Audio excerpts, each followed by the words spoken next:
A few moments later. Halo semuanya, kembali lagi bareng kita di podcast MSI Membahas Sejarah Indonesia. Dengan saya Sakinah Adelia Natasha sebagai host dan rekan saya Deva Auliani. Hai. Kali ini kita akan membahas salah satu kabinet pada masa demokrasi liberal, yaitu Kabinet Juanda. Nah, sekarang kita kedatangan tamu spesial nih dari SMK Nestar, yaitu yang pertama Zulfa Hairiani. Hai. Dan yang kedua Tafrika Husnulida. Halo. Terima kasih sudah mengundang kami di podcast MSI kali ini. Semoga podcast kali ini dapat bermanfaat bagi para pendengar. Sebelumnya kami ucapkan terima kasih kepada tamu yang berkenan hadir di podcast MSI. Langsung saja ke pertanyaan pertama.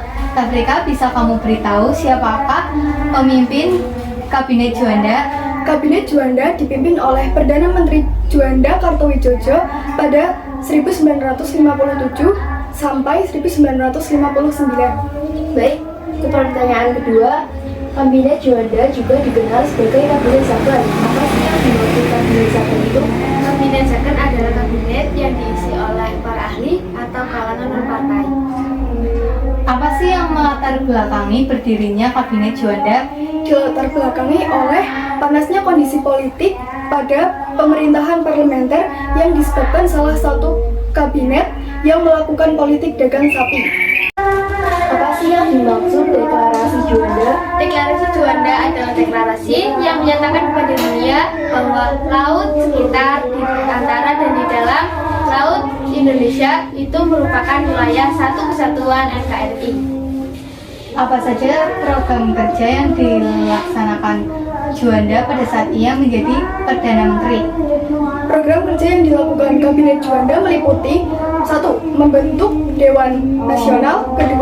Menormalisasi keadaan Republik Indonesia. 3. Memperlancar pembatalan KMB atau Konferensi Meja Bundar. 4. Memperjuangkan kembali Irian Jaya. 5. Mempercepat proses pembangunan. Mengapa Kabinet Juanda berakhir? Kabinet Juanda berakhir karena akibat dari terbentuknya demokrasi terpimpin.